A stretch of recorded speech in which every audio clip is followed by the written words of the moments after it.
असली बेटी जब गांव से वापस अपने अमीर परिवार में लौटी तो उसने पहले ही दिन अपने वारिस वाले तेवर दिखाए। उसने एक जोरदार लात मारी और मार्बल की डाइनिंग टेबल के 2 टुकड़े कर दिए। इससे पहले कि घर वाले कुछ समझ पाते, वो सीढ़ियों से ऊपर गई और अपनी सौतेली बहन के कमरे का सारा सामान बाहर फेंक दिया, यहां तक कि उसके कीमती हीरों के ताज को भी जमीन पर पटक कर चकनाचूर कर दिया। उसने साफ ऐलान किया, अब से ये कमरा मेरा है और इस लड़की का एक भी सामान यहाँ नजर नहीं आना चाहिए। दरअसल ये कोई साधारण लड़की नहीं थी, ये पुराने दाजिन साम्राज्य की एक महान सेनापति थी, जिसकी आत्मा इस बेचारी लड़की के शरीर में आ गई थी। जब वो घर पहुंची थी तो उसके बड़े भाई और सौतेली बहन ने उसे बहुत नीचा दिखाया था। उन्होंने उसे गंदा और अनपढ़ कहा और साथ बैठकर खाना खाने तक से मना कर दिया। अब एक निडर सेनापति भला ये अपमान कैसे सहती?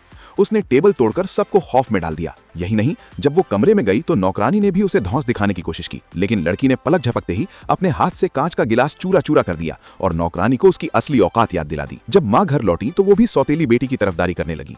वो उसके लिए महंगे तोहफे लाई, लेकिन अपनी सगी बेटी को पूरी तरह नजरअंदाज कर दिया। सौतेली बहन जब उसे चिढ़ाने लगी तो लड़की ने झपट्टा मारकर उसका तोहफा छीन लिया। भाई ने उसे रोकने की कोशिश की, लेकिन वो सेनापति की ताकत के आगे टिक नहीं पाया। अंत में भाई बहन ने माँ के कान भरे।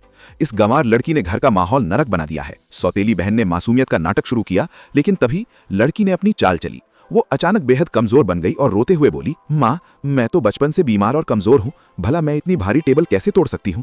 भाई और बहन ने मुझे इतना डराया कि डर के मारे मेरे हाथ से ताज फिसलकर टूट गया। सौतेली बहन चिल्लाई, ये झूठ बोल रही है। तभी लड़की ने अपने फोन पर एक रिकॉर्डिंग बजा दी। उस रिकॉर्डिंग में भाई और बहन साफ तौर पर उसे गालियां दे रहे थे और उसे बीमार और नीच कह रहे थे। माँ ये सुनकर दंग रह गई। अपनी सच्चाई छिपाने के लिए जब सौतेली बहन ने चिल्लाकर कहा, सीसीटीवी फुटेज चेक करो, तो पता चला कि वो लड़की उनसे भी 2 कदम आगे थी। उसने घर में कदम रखते ही सबसे पहले